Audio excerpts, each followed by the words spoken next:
আসসালামু আলাইকুম ওয়া রাহমাতুল্লাহ। আলহামদুলিল্লাহি রাব্বিল আলামিন ওয়াসসালাতু ওয়াসসালামু আলা রাসূলিহিল কারীম ওয়া আলা আলিহি ওয়া সাহবিহি ওয়া আহলি বাইতি আজমাইন, আম্মা বাদ। বাংলাদেশ জামাতে ইসলামী ঐতিহ্যবাহী কুষ্টিয়া জেলা শাখা আয়োজিত আজকের এই বিশাল কর্মী সম্মেলনের সম্মানিত সভাপতি, সম্মানিত জেলা আমির, বিশিষ্ট শিক্ষাবিদ জনাব অধ্যাপক আবুল হাশেম, মঞ্চে উপবিষ্ট কেন্দ্রীয়, আঞ্চলিক এবং স্থানীয় নেতৃবৃন্দ, আমার সামনে সমবেত সহকর্মী ভাই ও বোনেরা। আমি বোনদের এই কারণে সম্বোধন করলাম, আয়োজনটা বোনদের জন্য না হলেও বিভিন্ন জায়গায় আমরা দেখতে পাচ্ছি তারাও দূর থেকে, বিল্ডিংয়ের ভিতরে থেকে, ছাদের উপরের থেকে এই সমাবেশে সামিল হয়েছেন। আমার সংগ্রামী সাথী বন্ধুগণ, জাতির বিবেক, সাংবাদিক ভাইয়েরা, শহীদ পরিবারের গর্বিত সদস্যবৃন্দ, সাম্প্রতিক আন্দোলনে এবং বিগত স্বৈর শাসন আমলে যারা আহত পঙ্গু হয়েছেন, সেই সমস্ত সংগ্রামী সাথীরা, আল্লাহ তাবারক ওয়া তাআলার শুকরিয়া আদায় করছি যে আল্লাহ তাআলা মুক্ত পরিবেশে আজকে আমাদেরকে এখানে একত্রিত হওয়ার তৌফিক দান করেছেন। আপনাদের প্রতি কৃতজ্ঞতা জ্ঞাপন করছি। এই কুয়াশা ঘন শীতের সকালে আপনারা কষ্ট স্বীকার করে সকলে এখানে এসে সমবেত হয়েছেন। মহান মনিবের দরবারে তৌফিক চাই, দেশ জাতির প্রয়োজনে যে কথাগুলা বলা দরকার, আল্লাহ যেন সেই কথাগুলা বলার তৌফিক আমাকে দান করেন। সংগ্রামী সাথীরা আমার, বাংলাদেশ আমাদের সকলের প্রিয় জন্মভূমি। আল্লাহ তাআলা তার মেহেরবানিতেই আমাদেরকে এখানে পয়দা করেছেন। বাংলাদেশের মাটির উপর সবুজ, মাটির গর্বে অফুরন্ত খনিজ সম্পদ। এদেশের পানিতে আল্লাহ তাআলা অফুরন্ত সম্পদ রেখেছেন। যদিও এ দেশবাসী আমরা সকলে পানির উপর অনেক জুলুম করেছি, সেই জুলুম কিভাবে করেছি পরবর্তী পর্যায়ে বলার চেষ্টা করব ইনশাআল্লাহ। এদেশের বাতাস আমাদের অনুকূল, না অতি গরম না অতি ঠান্ডা। এমন দেশ বিশ্বে পাওয়া খুবই কঠিন।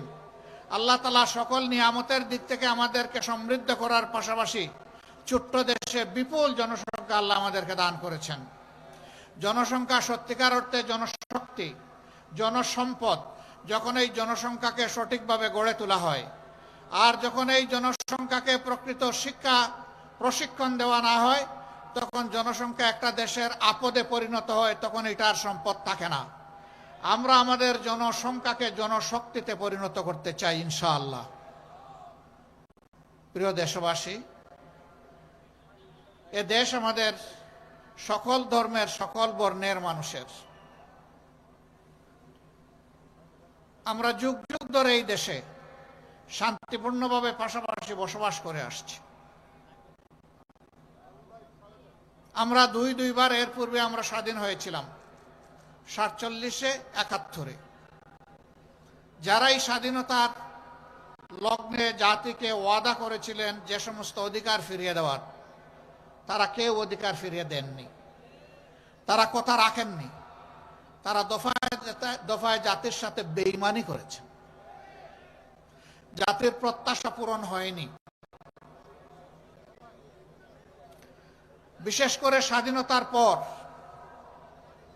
এখন পর্যন্ত, এই সালের 5ই আগস্ট পর্যন্ত যারা এদেশের মুক্তিযুদ্ধ এবং স্বাধীনতাকে নিজেদের মৌরসি তালুক মনে করতেন, তারা চেতনার কথা বলতেন। চেতনার কথা বলে বলে এই জাতিকে তারা লুণ্ঠন করেছেন, গণহত্যা চালিয়েছেন। তাদের সন্তানেরা আকাম কুকাম করে ধর্ষণের সেঞ্চুরি পালন করেছে। দেশের সম্পদ লুণ্ঠন করে তারা বিদেশে পাচার করেছেন। শুধু তাদের এই গত 15.5 বছরের আমলে যার হিসাব বের হয়ে আসছে, 26 লক্ষ কোটি টাকা, যা বাংলাদেশের বার্ষিক বাজেটের প্রায় 5 গুণ। দেশের সম্পদ শুধু বিদেশে যা পাচার করেছেন, আর দেশে যেখানেই তাদের হাড়িতে হাত ঢুকছে সেখানেই টাকার খনি। এই টাকা এরা পেল কোথায়? আমার একজন সম্মানিত সহকর্মী বলে গেছেন, তৎকালীন প্রধানমন্ত্রীর পিয়নের অ্যাকাউন্টে ছিল 450 কোটি টাকা। পিয়নের যদি এত টাকা হয়, মালিকের কত টাকা? হ্যাঁ, মালিকের টাকাও বের হয়ে আসতেছে। আপনাদের একেবারেই নিকটে রূপপুর পারমাণবিক কেন্দ্র, এখান থেকে মালিকের পরিবার শুধু একটা প্রকল্প থেকে 57,000 কোটি টাকা চুরি করেছে।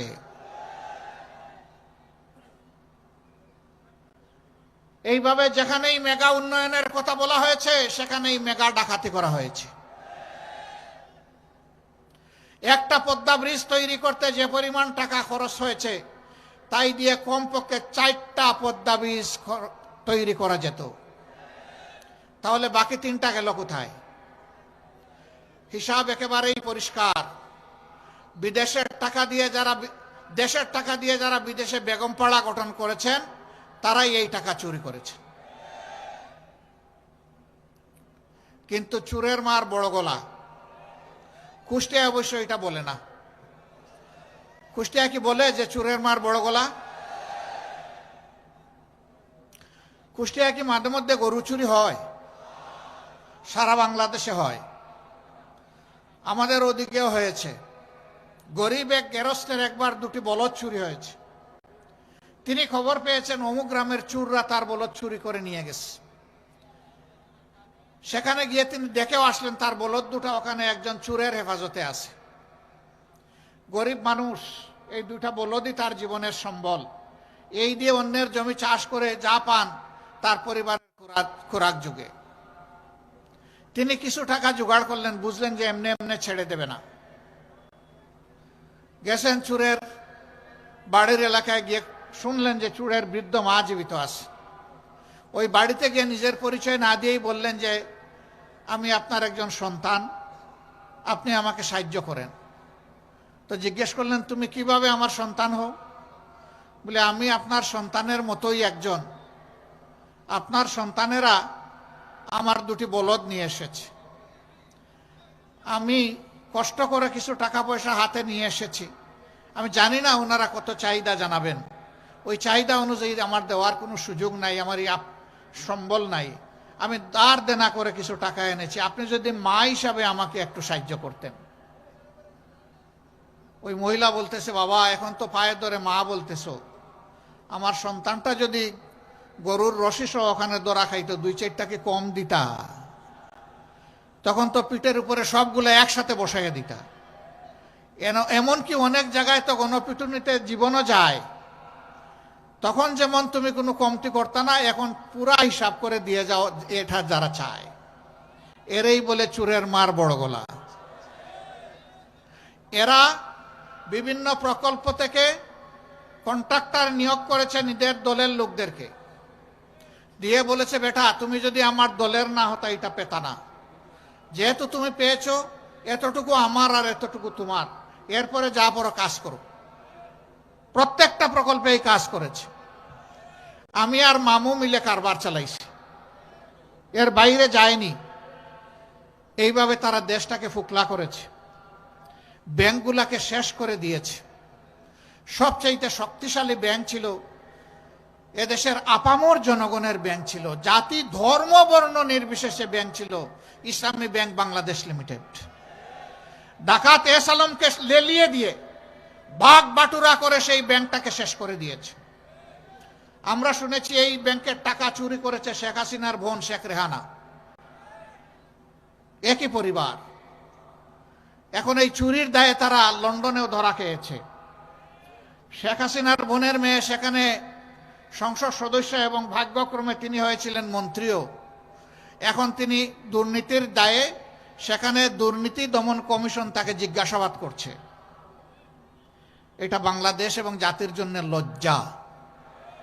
আমাদের লজ্জা হলে কি হবে, ওদের কোনো লজ্জা নেই। ওদের কাছে সম্পদ এবং টাকাই বড় কথা।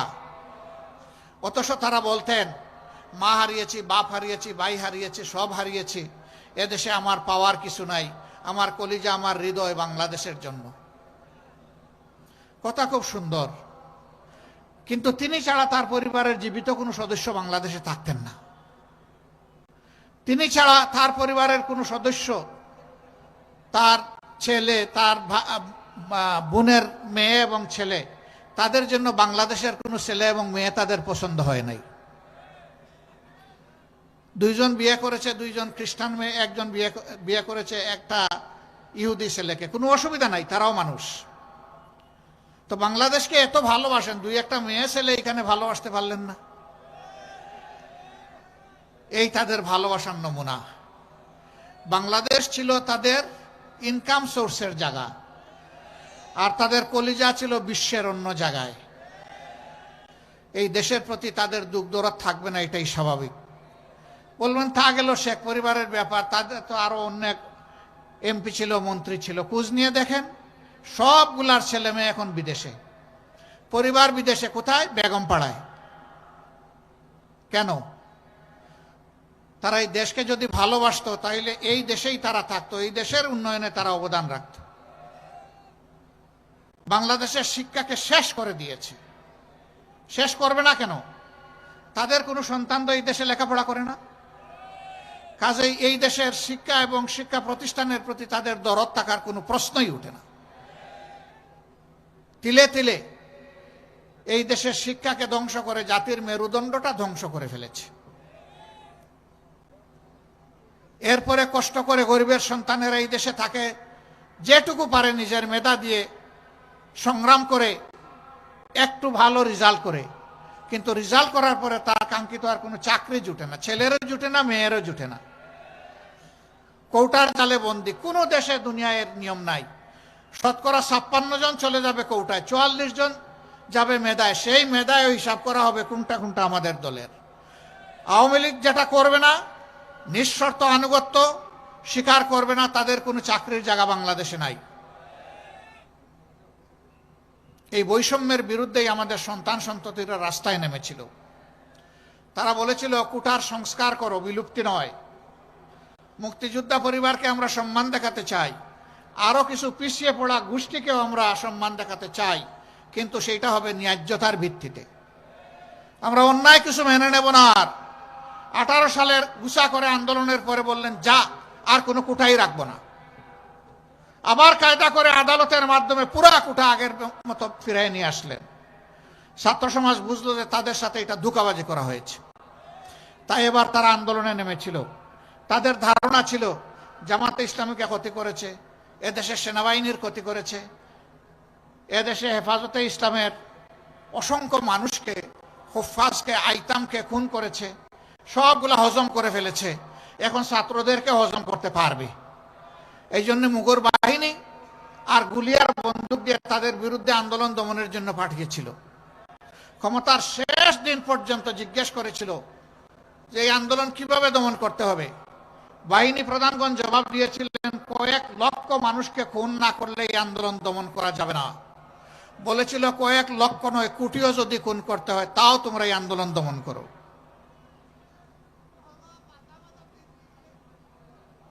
তারা তখন বলেছিলেন, এখন তো ম্যাডাম ডাকা যায় না, স্যার মাফ করবেন, বাংলাদেশ এখন আর এই জায়গায় নাই।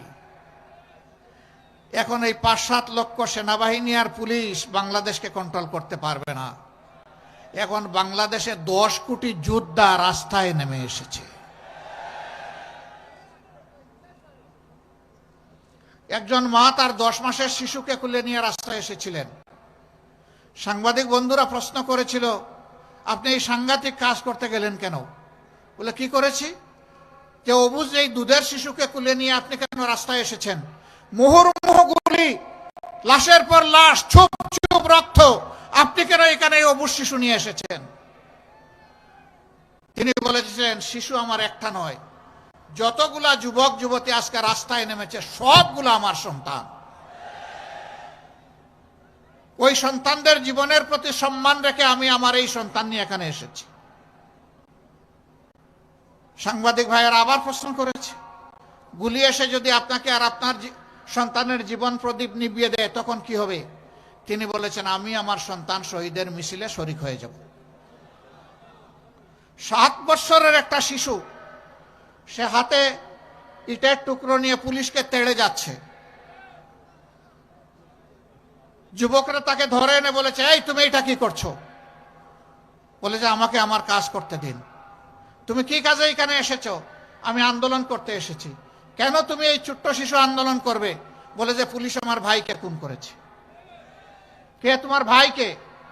বলে শহীদ আবু সাঈদ আমার ভাই। তোমার বাড়ি কি রংপুর, পীরগঞ্জ? বলে না, আমার বাড়ি ঢাকায়।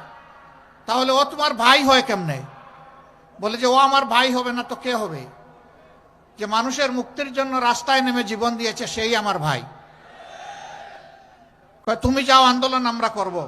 ঝাড়ি মারে, বলে ছাড়েন মিয়া, আপনি সরেন, আমি আমার আন্দোলন করব। That was Bangladesh and that was movement. কেন এই 10 মাসের শিশু আন্দোলনে শরীক হয়ে গেল? এই 7 বছরের শিশু কেন শরীক হলো? এই মা কেন আসলেন? এর কারণ ছিল যে এরা শুধু বিরোধী দলের উপর, আলেম উলামার উপর নির্যাতন করে নাই, এরা 18 কোটি মানুষের উপর নির্যাতন করেছে। 18 কোটি মানুষকে বেইজ্জত করেছে, তাদের সম্পদ লুণ্ঠন করেছে, সিন্ডিকেট করে বাজার মূল্যের অগ্নিমূল্য তারা চালু করে দিয়েছিল, যে সিন্ডিকেট এই সরকার এসে এখনো ভাঙতে পারেনি। আমরা জিজ্ঞেস করি যে আপনারা ভাঙতে পারেন না কেন? যে আপনাদের দোষ। আর আমাদের কি দোষ? বলে যে সিন্ডিকেটের হাত বদল হয়ে গেছে। আগে যাদের কাছে ছিল, এখন আরেক দল এটা তাদের হাতে তুলে নিয়েছে। আমরা সরকারকে বলেছি, এই সিন্ডিকেটের বিরুদ্ধে আপনাদেরকে যুদ্ধ ঘোষণা করতে হবে। এই সিন্ডিকেটের হাত আপনাদেরকে ভেঙে দিতে হবে। 18 কোটি মানুষের উপর আর অর্থনৈতিক শোষণ চালানো যাবে না। এই সিন্ডিকেটের বিরুদ্ধে আপনারা নামুন, আপনাদের সাথে 18 কোটি মানুষ নামবে ইনশাল্লাহ। কেন দ্রব্যের এত মূল্য? উৎসস্থলে তো এত দাম পায় না আমার কৃষক। অনেক জায়গায় তার উৎপাদিত মূল্যের উৎপাদন খরচটা পর্যন্ত পায় না, অনেকে হাহাকার করে। তার কারণ হলো গাঁটে গাঁটে চাঁদাবাজি। এই চাঁদাবাজি তো আগে ছিল, 5 আগস্টের পরে কুষ্টিয়ায় আর কোনো চাঁদাবাজি নাই। কুষ্টিয়া এখন চাঁদাবাজ মুক্ত, ঠিক আছে না? না, এখনো চাঁদাবাজি চলে। তাহলে এতগুলা মানুষের জীবনের প্রতি আমরা কি সম্মান দেখালাম? আপনারা কি আবার চাঁদাবাজি এই দেশে চলতে দিতে পারেন? আপনারা সমর্থন করেন? আগে দখলদারি ছিল, ফুটপাত থেকে শুরু করে সব কিছু দখলে চলে গেছিল। এখন তো আর দখলদার নাই, এখনো আছে। এই চাঁদাবাজি দখলদারি মুক্ত বাংলাদেশ আমরা করতে চাই। বলবেন তার প্রমাণ কি? আপনারা যে পারবেন, তার প্রমাণ হচ্ছে আমাদের কর্মীরা চাঁদাবাজিও করে না, দখলবাজিও করে না। আমরা সেই দল যাদের শীর্ষ 11 জন নেতাকে খুন করা হয়েছে বিচারের নামে প্রহসন করে। কাউকে দেওয়া হয়েছে ফাঁসি, আর কাউকে জেলের ভিতরে মৃত্যুর কুলে ঠেলে দেওয়া হয়েছে। সর্বশেষ আমাদের থেকে বিদায় নিয়েছেন কোরআনের পাখি আল্লামা দিলওয়ার হোসেন সাঈদী। শহীদ মৌলানা মতিউর রহমান নিজামীর সহকর্মীদেরকে এভাবেই নির্মমভাবে হত্যা করা হয়েছে। মিথ্যা মামলায় সাজানো, আদালতে পাতানো সাক্ষী দিয়ে। এখন মামলার বাদীরা এবং সাক্ষীরা বলছে যে যারা আমাদেরকে জোর করে সেদিন এই মামলা দায়ের করিয়েছিল এবং সাক্ষী দিয়েছিল, এখন তাদের বিরুদ্ধে আমরা মামলা করব। এটাই আল্লাহর খেলা। তুইজ্জু মান তাশাউ ওয়া তুযিল্লু মান তাশাউ বিয়াদিকাল খায়র ইন্নাকা আলা কুল্লি শাইইন কাদির। আল্লাহ ইজ্জত দেওয়ার মালিক, ইজ্জত কেড়ে নেওয়ার মালিক। আল্লাহ বাংলাদেশে আরো অনেক কিছু দেখাবেন ইনশাআল্লাহ। আমার সম্মানিত ভাইয়েরা, আমাদের এতগুলা সন্তান জীবন দেয়নি যে বাংলাদেশে এখনো চাঁদাবাজি চলবে। এতগুলা সন্তান জীবন দেয়নি যে এখনো দখলদারি চলবে। এতগুলা সন্তান জন্ম দেয়নি এখনো ভাগ বাটুরা করে সর্বত্র ঘুষ বাণিজ্য চলবে, এমনকি মামলা বাণিজ্যও চলবে। এর জন্য আমাদের সন্তানেরা জীবন দেয়নি। 34,000-এর ঊর্ধ্বে আমাদের সন্তানেরা জীবনের তরে পঙ্গু হয়ে গিয়েছে, 500-র উপরে 2টি চোখ হারিয়ে অন্ধ হয়ে গিয়েছে। এ বিশ্বের সৌন্দর্য আর তারা কখনো দেখবে না। মায়ের মুখটাও তারা দেখতে পারবে না, স্ত্রীর মুখ দেখতে পারবে না, সন্তানের মুখ দেখতে পারবে না। তাদের চোখের আলো নিভে গেছে। 750-র মতো এক চোখ হারিয়ে আরেক চোখের ঝুঁকিতে আছে। কয়েকশো সন্তান আমাদের প্যারালাইজ হয়ে হাসপাতালের বেডে পড়ে আছে, যাদেরকে মেরুদণ্ডে গুলি করা হয়েছিল। কয়েক হাজার হয় হাত হারিয়েছে, না হয় পা হারিয়েছে। এতগুলো মানুষের প্রতি, জীবনের প্রতি, রক্তের প্রতি, লাল রক্তের প্রতি গাদ্দারি করা চলবে না। এই রক্তের আমানত রক্ষা করতে হবে, সম্মান দেখাতে হবে। তাই আমাদের সন্তানদের স্লোগান ছিল মাত্র একটা, উই ওয়ান্ট জাস্টিস। আমরা সর্বক্ষেত্রে ন্যায় বিচার চাই, আমরা বৈষম্য চাই না। আমরা আমাদের সন্তানদেরকে, গর্বের সন্তানদেরকে কথা দিচ্ছি, তোমরা যেমন জীবন দিয়ে জাতিকে আরেকবার স্বাধীনতা এনে দিয়েছ, আমরা প্রয়োজনে জীবন দিয়ে তোমাদের দাবি পূরণ করব ইনশাআল্লাহ। আল্লাহ যেন এই তৌফিক আমাদেরকে দান করেন। আমরা একটা সাম্যের বাংলাদেশ গড়তে চাই। আমরা এই দেশে আর কোনো মাইনরিটি মেজরিটি এই কথা শুনতে চাই না। কিসের মেজরিটি আর মাইনরিটি? বাংলাদেশে যারাই জন্মগ্রহণ করবেন তারা সকলেই ধর্ম বর্ণ নির্বিশেষে এই দেশের গর্বিত মর্যাদাবান নাগরিক। রাষ্ট্রের সংবিধান সকলকে সমান অধিকার দিয়েছে। আল্লাহর সংবিধানও তাদেরকে সমান অধিকার দিয়েছে। আধুনিক রাষ্ট্রের প্রথম সংবিধান হচ্ছে মদিনার সনদ। এই মদিনা সনদের 1 থেকে 5 নম্বর ধারা পর্যন্ত প্রত্যেকটি হচ্ছে সকল ধর্মের মানুষের অধিকার সংরক্ষণের সনদ। সেখানে পরিষ্কার বলা হয়েছে, ধর্মের ভিত্তিতে কোনো নাগরিকের অধিকারকে বিভক্ত করা যাবে না। এই রাষ্ট্রে সকল নাগরিকের জীবন, সম্পদ এবং ইজ্জত সম্পূর্ণ নিরাপদ। এই রাষ্ট্রে সকল ধর্মের মানুষ নিজ নিজ ধর্মীয় আচার অনুষ্ঠান পালন করবেন অত্যন্ত নির্বিঘ্নে, নিরাপত্তার সাথে। কেউ কারো উপর হাত দিতে পারবে না, দুঃসাহস দেখাবে না। এই দেশে সকল ধর্মের মানুষ তাদের নিজ নিজ ধর্ম পালনে কোথাও বাধার সম্মুখীন হবে না। ইসলামের ধর্ম কারো উপর জোর করে চালানো যাবে না। পরিষ্কারভাবে এই সনদে এগুলো বর্ণিত আছে। সেই রাষ্ট্রে বলা হয়েছে তাদেরকে নির্বিঘ্নে ব্যবসা করতে দিতে হবে। যদি তাদের কাউকে, বাইরের কেউ আক্রমণ করে, মুসলমানদের দায়িত্ব হবে তাদের পক্ষ নিয়ে লড়াই করা। আমরা সেই বাংলাদেশ চাই। আমরা সকল ধর্মের ভাইদেরকে বলি, যারা ধর্মের বিভাজন তৈরি করে মেজরিটি মাইনরিটি, তারাই আপনাদেরকে 53 বৎসর বড় কষ্ট দিয়েছে। আপনারা চিন্তা করে দেখুন, আমাদের দলের কেউ এই অপকর্মে জড়িত নাই, অথচ দোষ দেয় আমাদের ঘাড়ে। কোথাও কিছু হলেই যত দোষ নন্দঘোষ, সব করেছে জামাতে ইসলামী, কিন্তু আখের গিয়ে আর খুঁজে পায় না, প্রমাণ করতে পারে না, একটাও প্রমাণ করতে পারে নাই। সম্মানিত ভাইয়েরা, তারা নারী পুরুষের ব্যবধান এনে আমাদেরকে বলে জামাতে ইসলামী ক্ষমতায় গেলে এই দেশে মহিলারা বিপদে পড়বে। কেন বিপদে পড়বে? মহিলার তো মায়ের জাতি, আমরা তো তাদেরকে মায়ের মতো সম্মান করতে চাই, সম্মান করি। এর প্রমাণ আমাদের পরিবারের সদস্যবৃন্দ, তারা লেখাপড়া করে, তারা পেশাগত দায়িত্ব পালন করে, তারা সামাজিক দায়িত্ব পালন করে, তারা রাজনৈতিক দায়িত্ব পালন করে। আমি একটা ক্ষুদ্র মানুষ, আমিও তার প্রমাণ। আমার স্ত্রী একজন সংসদ সদস্য ছিলেন, তিনি একজন চিকিৎসক, তিনি রোগের সেবা করেছেন। এখন যদিও তিনি পারেন না, 2টি মেয়ে, তারাও চিকিৎসক, তারাও মানুষকে সেবা দেয়। একটি ছেলে, সেও চিকিৎসক, সেও মানুষকে সেবা দেয়। তাহলে আমি তো শুধু আমার ছেলেটাকে চিকিৎসক হওয়ার জন্য চেষ্টা করি নাই, মেয়েদেরকেও সেটা করেছি। আমাদের বিরুদ্ধে এই সমস্ত অভিযোগ সম্পূর্ণ মিথ্যা। বলে হ্যাঁ, কর্মক্ষেত্রে হয়তো দিবে, কিন্তু সবাইকে কালো বোরকা পরাই দিবে। বোরকা কালো হবে না লাল হবে, সাদা হবে না বেগুনি হবে, এটা আমার দায়িত্ব না। বোরকা কাউকে জোর করে পরানো হবে না। যে মা মনের সন্তুষ্টির সাথে বোরকা পড়তে চাইবেন, পর্দা করতে চাইবেন, তিনি করবেন। আমি অন্যান্য ধর্মাবলম্বী মাদেরকে কিভাবে আমি বোরকা পরাবো? ইসলাম কি আমাকে এই দায়িত্ব দিয়েছে না অধিকার দিয়েছে? কোনোটাই নাই। তারা যা পছন্দ করেন সেই রকম তারা চলবে। দেখেন আবার কোনো সাংবাদিক ভাই আবার এটা মেহরবানি করে নিউজ করে দিয়েন না যে জামাতের আমির সাহেব বলছেন মহিলারা সবাই তাদের পছন্দের পোশাক পরবে।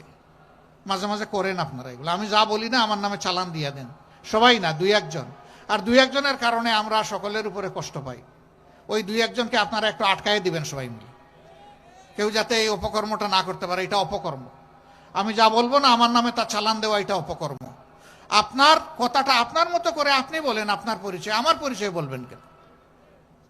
আমি বলছিলাম যে অন্য ধর্মের মা বোনদেরকে পোশাকের রুচি এবং তার ডিজাইন আমি করে দিতে পারবো না, এটা তাদেরটা তারা করবে। কেউ কেউ বলতে পারে মুসলমানদের মাঝে অত অনেকে পোশাক সেই রকম পরেন না। হ্যাঁ, তাদের উপরেও জোর কাটানো হবে না, বরঞ্চ শিক্ষা ব্যবস্থাকে এমন করে সাজানো হবে যাতে মানুষ বাধ্য হয় সব কয়টি মহিলাকে নিজের মায়ের দৃষ্টিতে দেখতে। এবং তখন মহিলারা ওরকম পোশাক পরে তারা গর্ব করবেন যে এই পোশাক আমার ইজ্জতের প্রতীক, আমার সম্মান এবং মর্যাদার প্রতীক। যে মহিলাদের প্রয়োজন আছে, নারীদের প্রয়োজন আছে কর্মক্ষেত্রে পেশাগত জীবনে দায়িত্ব পালন করার, তারা তাদের যোগ্যতা এবং দক্ষতা অনুযায়ী করবেন। দুইটা বাড়তি জিনিস পাবেন, একটা হচ্ছে সম্মান আর একটা হচ্ছে নিরাপত্তা। এখন দুইটার কোনোটাই নাই। সমাজে তাদের সার্ভিস দেওয়া হচ্ছে, প্রতিদিন তাদের নিগ্রহের খবর পত্রপত্রিকা এবং মিডিয়ায় উঠে আসে। ইনশাল্লাহ এই দুইটাও নিশ্চিত করা হবে। আল্লাহ রসুল বলেছিলেন এমন একটি রাষ্ট্র কোরআনের ভিত্তিতে দুনিয়াবাসীকে দিয়ে যাচ্ছে, সানা থেকে হাজারামাউত ৪,৫০০ মাইল। একজন পূর্ণ যৌবনা তরুণী একা রাস্তা দিয়ে চলবেন, কিন্তু কোনো জালিমের পক্ষে সম্ভব হবে না তার দিকে কুদৃষ্টিতে তাকানো। তিনি সম্পূর্ণ নিরাপদ থাকবেন। সেই রাষ্ট্রই এসার্ট করবে আল্লাহর আইন। আল্লাহর আইন সমস্ত মানুষের জন্য, শুধু মুসলমানদের জন্য নয়। আমরা সেই আইনের জন্য লড়াই করছি। এখন কেউ আমাদেরকে যা বলতে চায় বলুক, এই জায়গায় আমরা আপোষহীন, কোনো আপোষ নাই। প্রিয় কুষ্টিয়াবাসী, এই দেশকে আসুন আমরা সবাই মিলে অন্তরে ধারণ করি। এদেশের প্রত্যেকটা মানুষকে সম্মান করি এবং ভালোবাসি। আমি মানুষকে মানুষ হিসাবে দেখব। আমি দেখব না তিনি মুসলমান না হিন্দু। আমি মানুষকে মানুষের মর্যাদা দেব। যদি প্রত্যেকটা মানুষ এইভাবে মানুষকে সম্মান দেয় এবং ভালোবাসে, এই দেশ জান্নাতের টুকরায় পরিণত হবে ইনশাআল্লাহ, এবং বিশ্বের বুকে একটা ঈর্ষণীয় দেশ হয়ে দাঁড়াবে। আর আমরা আমাদের ছাত্র সমাজকে কথা দিচ্ছি, এমন শিক্ষা তোমাদের হাতে ইনশাআল্লাহ তুলে দেওয়া হবে যে তোমরা একটা বেহুদা কাগজের টুকরা সার্টিফিকেট নিয়ে এই দুয়ারে ওই দুয়ারে আর দৌড়াদৌড়ি করা তোমাদের লাগবে না। তোমাদের শিক্ষার পাঠ চুকিয়ে আসার সাথে সাথে কাগজের টুকরা আর তোমাদের ন্যায্য পাওনা, তোমাদের চাকরি বা কাজ তোমাদের হাতে উঠে যাবে ইনশাআল্লাহ। প্রত্যেকটি যুবকের যুবতীর হাতকে আমরা দেশ গড়ার কারিগরের হাত হিসাবে তৈরি করতে চাই। এরকম একটা জাতি যখন তৈরি হবে ইনশাআল্লাহ, এই দেশের মানুষ আর বিশ্বে চাকরির জন্য যাবে না। যেভাবে 1757 সালের আগে বিশ্বের মানুষ এই দেশে আসতো রুজি রোজগার চাকরি করার জন্য, এই দেশটা আবার তার সেই গৌরব ফিরে পাবে ইনশাআল্লাহ। আমরা সেই গৌরবটা ফিরিয়ে আনতে চাই। আপনারা কি এই লড়াইয়ে সবাই একমত? এমন একটা দেশ আপনারা চান যেই সমাজে চাঁদাবাজি থাকবে না, যেই সমাজে ঘুষখোর থাকবে না, যেই সমাজে দখল বাণিজ্য চলবে না, যেই সমাজে মানুষে মানুষে কোনো বৈষম্য হবে না, যেই সমাজে ধর্মে ধর্মে কোনো বৈষম্য হবে না, এমন একটা দেশকে আপনারা চান? সেই মানবিক বাংলাদেশ চান? তো চাই বললে এটা হয়ে যাবে না। তার জন্য আরো অনেক লড়াই করতে হবে, আরো অনেক ত্যাগ স্বীকার করতে হবে। সেই লড়াই এবং ত্যাগ স্বীকার করতে আপনারা প্রস্তুত আছেন? আলহামদুলিল্লাহ। শীতের দিনে একটু ঠান্ডা লেগেছে, তাই না? উঠুন তাহলে, একটু দাঁড়ান, একটু তাকবীর দেই আমরা। লিল্লাহি তাকবীর, লিল্লাহি তাকবীর। বসুন আপনারা। আল্লাহ তাআলা আমাদেরকে সাহায্য করুন। আপনাদের মাধ্যমে দেশবাসীর কাছে আমাদের 4টা অনুরোধ। যতক্ষণ ন্যায়ের উপর, দেশবাসীর স্বার্থ সংরক্ষণে এই লড়াইয়ে আমাদেরকে আপনারা দেখবেন, আমরা আপনাদের ভালোবাসার কাঙ্গাল। আমরা আপনাদের দোয়া চাই, সাহায্য সমর্থন চাই। এই লড়াইয়ে আপনাদেরকে পাশে চাই। এই লড়াইয়ে আপনাদের বুকের বিছানায় একটু জায়গা চাই। আমি সাংবাদিক বন্ধুদেরকে আমাদের সাথে এই লড়াইয়ে অংশীদার হিসাবে দেখতে চাই। আপনারা সমাজের চতুর্থ স্তম্ভ, আপনারা জাতির বিবেক আর সমাজের দর্পণ। আপনাদেরকে আমরা পাশে পেলে মুক্তির লড়াই আরো বহুদূর এগিয়ে যাবে ইনশাআল্লাহ। আপনারা আছেন, আরো ঘনিষ্ঠভাবে চাই। আপনাদের সবাইকে অন্তরের অন্তঃস্থল থেকে কৃতজ্ঞতা জ্ঞাপন করছি। আপনারা সময়ের কুরবানি স্বীকার করেছেন, এই শীতের মধ্যে চলে এসেছেন, আমাদের কথা শুনেছেন। মহান রবের দরবারে দোয়া করি আল্লাহ তাআলা এই কুষ্টিয়াবাসীর উপর রহম করুন। এই কুষ্টিয়ার ইজ্জত মর্যাদা সম্মানকে আল্লাহ বৃদ্ধি করে দিন। আল্লাহ তাআলা বাংলাদেশের উপর শান্তির ফয়সালা নাজিল করুন। বাংলাদেশের আকাশে যতগুলা কালো চিল ঘোরাঘুরি করতেছে, সবগুলা কালো চিলের ডানা আল্লাহ নিজেই ভেঙে দিন এবং এই দেশকে সকল ধরনের ষড়যন্ত্র থেকে আল্লাহ রক্ষা করুন। সবাইকে আবারও কৃতজ্ঞতা, ধন্যবাদ। আল্লাহ হাফিজ। বাংলাদেশ জিন্দাবাদ। বাংলাদেশ জামাতে ইসলামী জিন্দাবাদ। আসসালামু আলাইকুম ওয়া রাহমাতুল্লাহি ওয়া বারাকাতুহু।